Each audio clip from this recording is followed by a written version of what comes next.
so das Feedback, was ich beim Live-Spielen bekomme, wenn ich die Tracks live spiele, gibt mir so viel mehr und ist so viel mehr wert, als irgendwie das Feedback über Streaming-Plattformen, über Verkäufe, über Zahlen. So. Das ist auch ein Feedback. Ich meine, ne, wie viele Verkäufe hat das gemacht? So, das ist ein Feedback. Aber das Feedback, irgendwie, was du kriegst, wenn du das live spielst, ist einfach tausendmal erfüllender und viel, viel besser einfach. Ja. Hallo zusammen. Mein Name ist Moritz Hofbauer. Ich bin Musikproduzent, Live-Act, mache schon einige Jahre Musik, habe früher auch als DJ aufgelegt und habe mich jetzt seit letztem Jahr entschieden, dann dazu live zu spielen, nur noch live zu spielen. Ich bewege mich so im Bereich Melodic Techno und House, da fühle ich mich so am wohlsten. Und ich bin jetzt seit über einem Jahr, fast 1,5 Jahren jetzt, Teil der Fucking Serious Crew rund um Boris Brejcha. Das war irgendwie das war eigentlich so das erste Mal, wo mich die Musik so gekriegt hat, wo ich irgendwie Keyboard, angefangen habe, Keyboard zu spielen. Weil mein Keyboard hatte hatte so 5 Spuren oder so 5 verschiedene Track-Recorder. Jetzt nicht im Sinne von, da kann man groß quantisieren oder so, man konnte einfach 5 verschiedene Spuren aufnehmen. Hatte auch so Drum-Sounds, konnte ich Drums einspielen, dann konnte ich wieder Record drücken, konnte ich darüber ein Klavier einspielen. Natürlich nicht auf getrennten Spuren, wenn ich irgendwie einmal was eingespielt hatte, dann war das drin. Also ganz, ganz simpel irgendwie. Und das habe ich dann irgendwann bin ich auf den Computer geswitcht und habe dann mit GarageBand das Ganze irgendwie gemacht. Ich glaube, das ist tatsächlich was einem sehr weiterhilft, auch für elektronische Musik, einfach irgendwie sich mal ins Klavier zu setzen, einfach mal ein Instrument auszuprobieren, genau. Also ich habe eigentlich so als Teenager oder so in der Schule eigentlich, oder so in der ersten Schulzeit eigentlich alles was angesagt war, ganz viel Radio, Popmusik halt, auch Rockmusik, alles Mögliche, glaube ich. Ich glaube, da hatte ich jetzt nicht so einen spezifischen Geschmack. Später irgendwann bin ich eigentlich durch meine Geschwister dann so ein bisschen auf Deep House, Techno und sowas gekommen. Und dabei bin ich eigentlich immer geblieben und dann hat sich das natürlich auch entwickelt über verschiedene Sounds, mal ein bisschen chilligeren Deep House, mal härteren Techno so. Ich habe dann auch so eine Dubstep-Zeit gehabt, EDM, habe auch mal so Hip-Hop-Beats gebaut und alles mögliche. Habe auch Dubstep-Musik gemacht mal. Ähm, also da war, glaube ich, schon eigentlich alles mal dabei so. Oder vieles mal dabei, genau. Also ich hatte das irgendwie auch früher schon so voll oft, diese Momente, wo ich im Studio einfach so einen Loop habe laufen lassen und dann irgendwie drüber gespielt habe und dann einfach so quasi gejammt habe mit den Instrumenten, die ich da hatte. Oder mit den Synthes, die ich da hatte. Software-Synthes natürlich. Und es hat einfach total Spaß gemacht. Es gab einfach voll die coolen Momente, wo es irgendwie so voll geflowt hat, wenn man das so sagen kann. Und ich dachte, das kann man doch genauso auch einfach auf der Bühne machen irgendwie. Und irgendwann habe ich dann gemerkt, okay, jetzt traue ich mich auch, jetzt würde ich mir zutrauen, auch nur noch meine eigene Musik zu spielen. Als DJ habe ich dann vielleicht, weiß nicht, in einem 2-Stunden-Set oder in einem 1,5-Stunden-Set 4 Tracks von mir gespielt.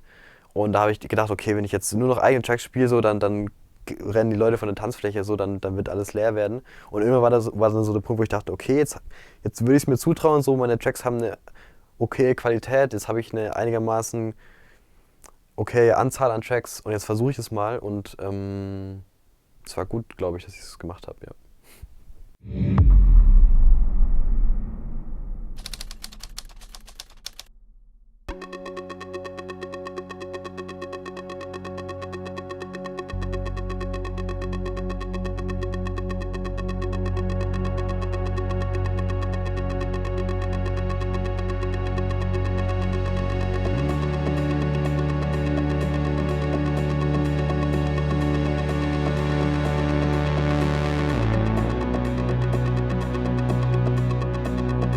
Mein Name ist Moritz Hofbauer und ich bin Musikproduzent und Live-Act aus Mannheim und das ist meine Masterclass.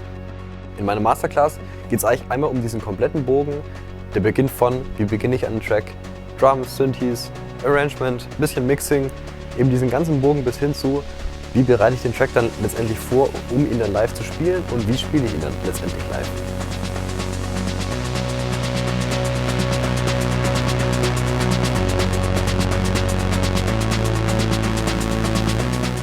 Mein Name ist Moritz Hofbauer und das ist meine Masterclass.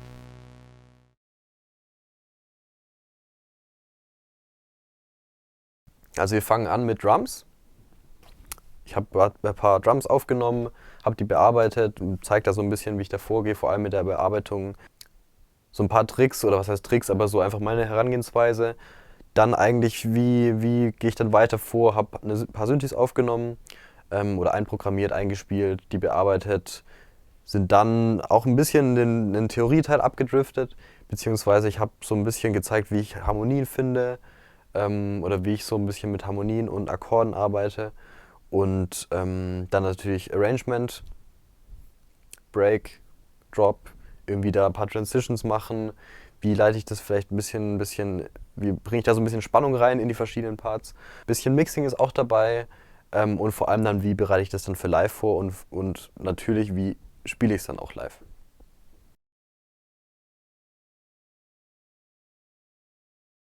Früher war bei mir, okay, ich mache diesen Track und dann kommt der auf Spotify ähm, und dann war so das, was man dann, wie sagt man, was man daraus mitnimmt, ist so ein bisschen abhängig davon, vom Erfolg, von den Playzahlen, von den Streamings auf Spotify und so weiter. Und wenn der irgendwie jetzt auf Spotify geklickt wird, dann hat man dann ein gutes Gefühl mit dem Track und wenn der irgendwie nicht geklickt wird, dann habe ich ein schlechtes Gefühl. Und jetzt ist es irgendwie voll so, dass ich irgendwie gar nicht mehr auf diesen Release irgendwie so hinarbeite im Kopf. Also gefühlt, wenn dieser Track veröffentlicht wird, ist mir das irgendwie nicht mehr so viel wert wie früher, sondern im Kopf denke ich wirklich nur irgendwie ans Live-Set und das inspiriert mich auch immer total, weil wenn ich mir vorstelle, okay, den werde ich live spielen, so okay, dann habe ich das immer direkt schon im Kopf. Auf der technischen Seite gibt es halt so Sachen wie, ich muss mich bisschen limitieren im Sinne von, weiß nicht, als Beispiel, ich mache kein Gruppenprocessing mehr von Drums. Wenn ich irgendwie alle Drums in eine Gruppe packe und einen Kompressor drauf packe, kann ich das so live nicht umsetzen. Und ich will versuchen, dass ich nur noch so produziere, wie ich es dann auch live reproduzieren kann im Sinne von Mixing. Jetzt natürlich nicht, was Melodien anbetrifft und so weiter. Das macht ja wahrscheinlich Live-Spielen auch aus, dass man es eben nicht, dass man eben da immer, dass man es nicht exakt so macht, wie man es im Studio produziert hat, aber einfach, dass der Mix stimmt. Und wenn ich den Mix muss ich halt einfach so hinkriegen, dass ich ihn live einigermaßen reproduzieren kann, dass der Mix auch live eben gut klingt. Also im Moment ist es tatsächlich so, dass ich mit 2 Stunden eigentlich mein Repertoire ziemlich ausschöpfe, was die Tracks betrifft.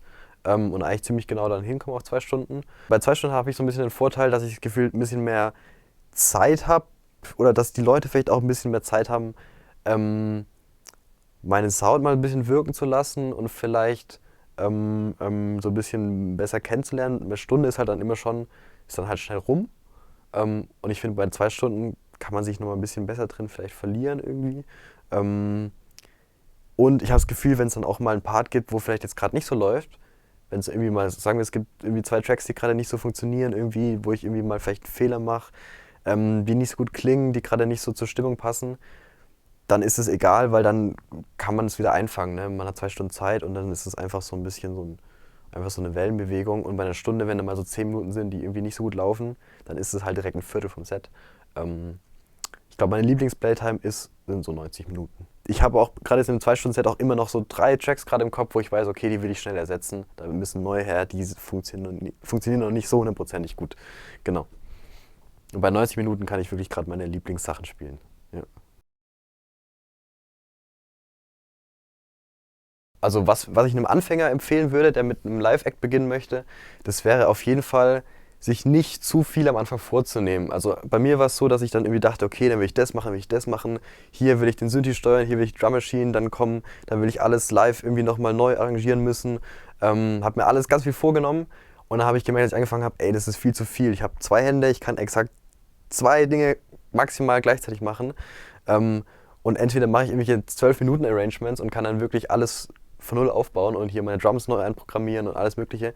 Aber wie gesagt, dann gehen die Tracks auch 12 Minuten und irgendwo muss man auch einen Kompromiss finden und sagen, ich kann nicht alles live machen, was will ich wirklich live machen und einfach Step by Step sich davor kämpfen. Das dauert, glaube ich, auch eine Weile. Also ich habe, glaube ich, vom ersten Gedanken, ich will live spielen, bis zum ersten Auftritt sind, glaube ich, knapp 2 Jahre vergangen.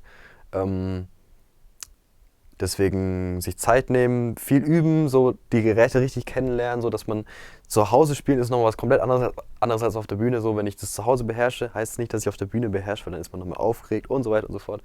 Also auf jeden Fall auch sein Equipment kennen, üben und Step by Step. Ich weiß nicht, ob das die Frage beantwortet, aber ich glaube, es ist wirklich eine Mischung aus aus auch irgendwo einfach echt viel Arbeit so. Dann Begeisterung. Ich glaube, man muss sich da wirklich echt begeistern können und das Ganze aus den richtigen Gründen machen. Wahrscheinlich hat man dann auch erst dann die ganze Energie, so viel Zeit da reinzustecken. Dann natürlich auch irgendwo Glück. Zur richtigen Zeit am richtigen Ort sein. Ne, ist ja irgendwie ist einfach so eine Mischung aus allem, was da zusammenkommt. Ich denke, das ist einfach machen, einfach Gas geben und irgendwie versuchen so viel wie möglich Musik zu machen. Die Story, wie ich zu Fucking Serious kam, war ja die, dass ich einen Remix für Daydream gemacht habe, die ja schon jetzt länger Teil von Fucking Serious sind.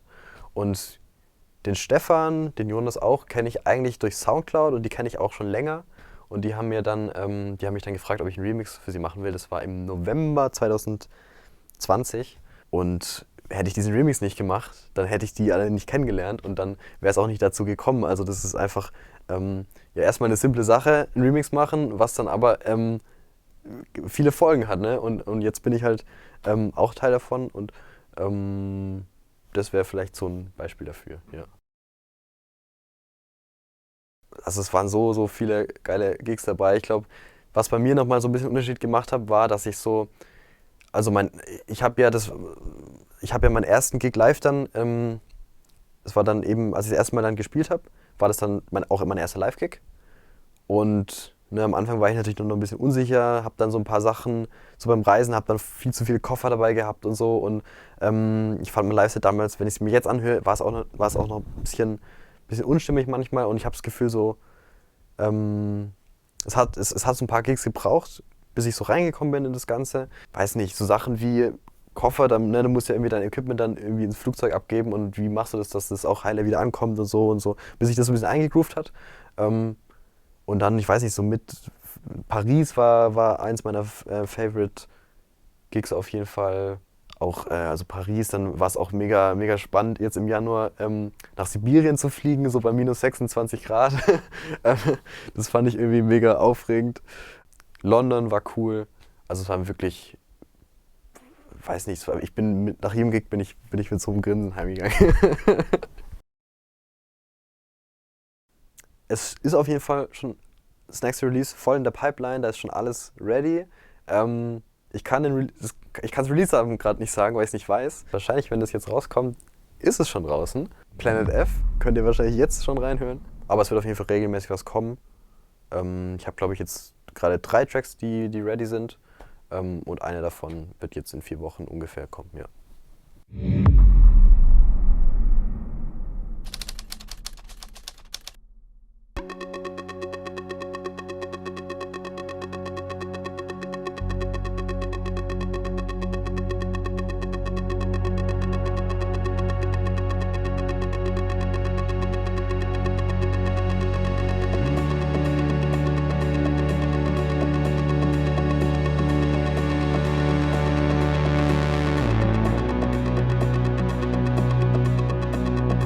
Mein Name ist Moos Hofbauer und ich bin Musikproduzent und Live-Act aus Mannheim und das ist meine Masterclass.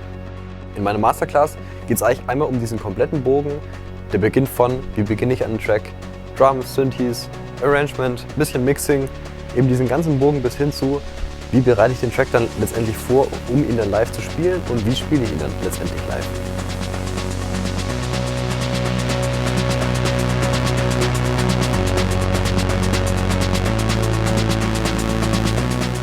Mein Name ist Moos Hofbauer und das ist meine Masterclass.